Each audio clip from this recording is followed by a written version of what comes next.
Welcome everyone to our second episode of Table Talk at Inti. Today we have the opportunity to chat with Dr. Wong. He is going to talk to us about the adoption of cashless payment by the new generation or the Generation Z. Dr. Wong, welcome to Table Talk. How are you doing? Yes, hello. Yeah, it's a nice scenery here. Great, awesome. Thank you, Beto, for having me here. Of course, it is wonderful to share these findings. Excellent. Talk to us. Your research got published in not just in a scholarly journal, but also got published in the newspaper. How is the adoption of the Generation Z of all these electronic payment system, the e-wallets and all those? Are they receiving it? Oh yes. Adoption is actually in Malaysia. We are very fast in a way in buying latest gadgets. You know, those like iPhones. They will have choose Malaysia to launch a lot of the products, especially iPhones, even Samsung. Because they know that Malaysian markets they adopt technology very fast. Mm-hmm. Yeah. So of course, who are the segments is going to be more prioritized. Okay. It looks like the younger segments do react to this new product faster to the other segments. The Generation X, the baby boomers that they are going out on the way out, isn't it, from society? Yes, correct. Is this adoption having any consequence? Because I mean, to be honest, as a Generation X member, I'm a little bit skeptical sometimes in using all these gadgets. You know, the news of scams and all those. I'm a little bit skeptical, but what do you find? The Generation Z is also skeptical, or they just? Oh yeah. So actually, in the research, we have found this of course, it's not my own research; it's a team research. This is actually done by my master's students. The name is Jocelyn Oy. Okay, you're there. Hi. So, these are the sort of findings.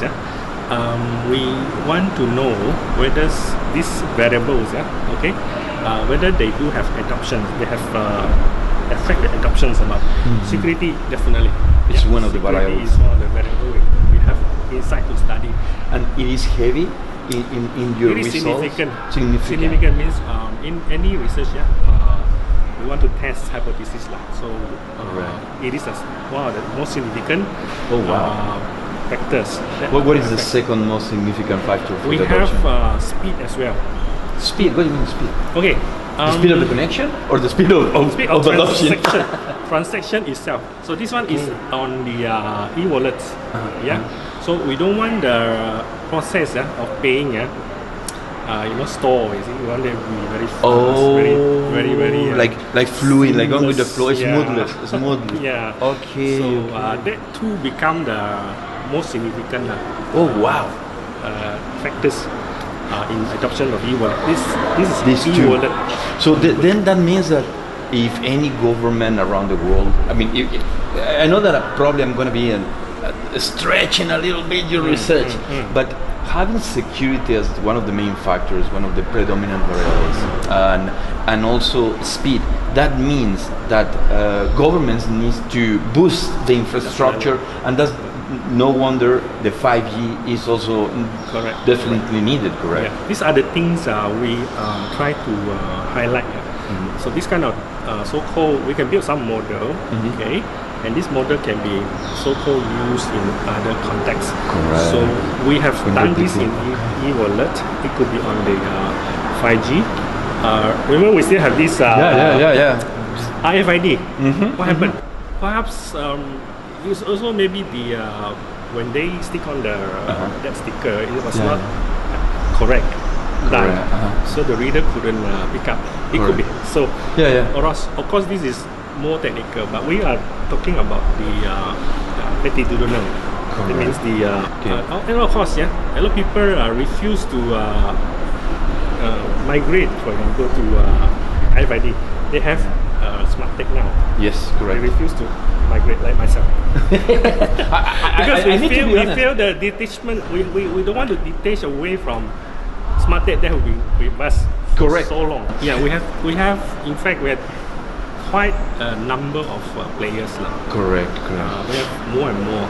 Some countries they only have like two, which make it actually easier for the government To control or regulate. yeah, to monitor because Correct. it's only you only have two, is it? Exactly. You don't need to struggle with all the things. Talking about the players that are in the market, is there any outcome from the research that you carry out? About what is the most common e-wallet used by the Gen Z? Is there any outcome of that, or you didn't explore anything? Okay, our study mainly on the attitudinal studies. What you mentioned is on the descriptive. That is what I've done, describing what is what have they done, what they've used to make payments. Of course, Correct. there are. We didn't highlight it so much because at our level we doing more towards the this predictive. Okay. So got we it. use predictive So you would try to analytics predict. Okay. from the got it. data large enough, so-called kind of big data. We Yeah. And Big data. then Yeah. we The new gonna term of these years yes, predict what is gonna happen. what are they saying. So with this model, we can know that these are the factors we can concentrate. Because even though we are academic, our main goal is to come up with a model to help the existing so-called academicians, Correct. right?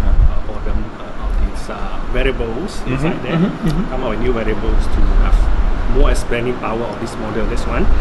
However, if the model is not going to be used or not practical, then we also defeat the purpose. Correct. So that's why we So you need to be very careful. We do have, even when do the planning, even have literature review time, we already need to talk to people. Correct. Talk to them actually. What is actually the problem? So again, attitudinal is about your psychology, is your intention. So intention is a very good predictor of the real behavior. That means what you're going to do next. Yeah. Right. If you say I'm not going to do it, most likely you are not going to do it. So Exactly. if you say I'm going to do it, you're going to perform. We have to know. We cannot be guessing. Yeah. Exactly. In business, to know is better than not to know or don't know. Exactly. What you don't know. Certainty, correct, is the key. We want You need some form of certainty, definitely. Correct. Then you can make decisions. Yes. Continuing the exploration of this topic, Dr. Wong, going cashless, is the world economy, specifically Malaysia, ready? I'm talking about all these small stalls, the food, the street, road, canteen. They're there. Are they the kampung? I cannot imagine, but we are talking about the infrastructure is needed. Is there any implication in terms of economic impact of going cashless? And with the e-wallet is totally going cashless, no more money and everything. Is there any impact in the way that we behave? My opinion, this is definitely a positive impact on the economy because the process itself is going to be shortened. It's going to be like instant. You send something, money, pump, And that's it. They get it already. They can release the goods on the spot. It's so fast. It helps lah. It helps, and also it's going to reduce a lot of these cost on that as well. And then bang in a lineup, and then now it's not this issue. Authorized, paid. Bear with me. Yeah. Okay, bear with me. Let's talk about the other side of the economy. The underground economy. That one that prefers not to be registered, not to be taxed, not to be any transaction recorded in their bank account, not just for taxes, but maybe some other kind of activities, whatever they want to do. I call it underground economy because ultimately there are different business that are not registered for different purposes. In this case, this economy, is this gonna help to reduce the impact of the underground economy using this, or they are gonna adapt as they have been always doing, depending on the fluctuations of the government? This thing is a chicken and egg thing. Yeah? When you impose something that may control them, so for this gray market, yeah, or underground, whatever the term is. Correct. Now the thing is, when they get hold of this digital money or e-wallet, whatever, what will happen? Can you still control? Wow, that would be interesting. Yeah. Then another thing is, that's why we don't have so many players. Some countries they don't have so many players. So they prefer to limit keep 2, 3. So everything is go through these 2 channels and tightly monitor. Yeah. To identify these kind of transactions. If there is. It's there is, easier. correct. It will be easier. But that means that money is funny now, because that means that money is gonna become like a dark, or I don't know. I mean, like Just a number. It's just gonna be a number and anything, you know. And we have technology like this Bitcoin. Correct. The Bitcoin, it's exactly. not regularized. At all. Regulated. Yeah. So you're going to do it. How are you going to do it? Oh wow, man! Do you think now you're exploring something even more interesting? Bitcoin in e-wallet, will we probably, I don't know, I'm talking about us because we're Generation X. Yeah. Will we be able to see Bitcoin payments on e-wallet? When that happens, then I guess control is out. You can't. Nobody can control already that time. Okay, because central bank is all the central bank try to have this control. Correct. Over their country. Exactly, and the money and everything, the monetary policy is going to be affected and everything. But then, wow, if but then, is not that what businesses are looking for? Free market for everything, free from government regulation. Is not that the dream of the business world? If I think from business point of view, yes, you want to be free from all the obstacles. Exactly. But some business, they need this to protect them. They need to have protections. You mean protection to guarantee that they're going to get paid, or what can when you say in terms protect of payments as well? Okay. Yeah, there will be some form of guarantee. That somebody is going to come out with. Okay. That banker's check is is almost as good as check. It's a cash. Yeah. Exactly, it's the same thing. So all these. But that is you will be affected actually. But that's precisely the point of me asking you the adoption from the Gen Z. We grew up seeing our dads, our parents with signing the checks, correct. with the cards and everything. Exactly, the bank book. Oh my God, you just bring a lot of memories. My first savings account with a bank book that was this big with a lot of colors. But now the kids are not using that. No. So they probably will never know what is a check. Yeah, all this will be in the museum. All these tools like the DVDs. Exactly, like the DCDs. Walkman. Yeah, Sony Walkman. Why is Sony Walkman? They do not know. They don't know. Doctor, quick question. Gen Z will definitely adopt cashless payments. That's your research. How soon do you think that this way of payment or interacting in the economy will be like 100% in the country? Right now, I've been listening that there are some resistant, some groups are still resilient to adopt it. But are we already seeing the maximum of the adoption, or we still are gonna see more? If talk about percentage, I would say quite high already. A lot of youngsters, everyone, they will hold the e-wallet already. My kids' school allowance is been deposited through their e-wallet.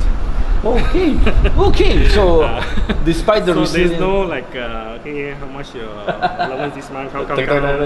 the coins for the bus, for the bus mini, no Nice, more. So, so are the friends, yeah. They pay also use the phone. So phone is become their another wallet. Wow. So now instead of buying a Louis Vuitton or Ferragamo wallet, we are gonna buy the iPhone or the Samsung wallet. It comes with phone. It comes with a phone. There's a very good synergy next round for all these brands. Yeah. Excellent, They excellent. Come up with this. Yeah. Dr. Wong,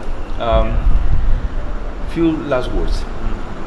Is this adoption of the e-wallet a sign that in future definitely there will be other types of technologies that this generation will need to get used to? Perhaps just with the face recognition, and that's it. You don't even need the wallet. I think that if I'm mistaken, China is using that. Do you think that one day we're gonna I mean, my face is gonna pay for something?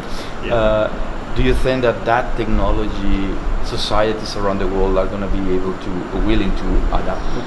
I won't say willing, not willing. This is, I guess it's already in the government plan, e-government.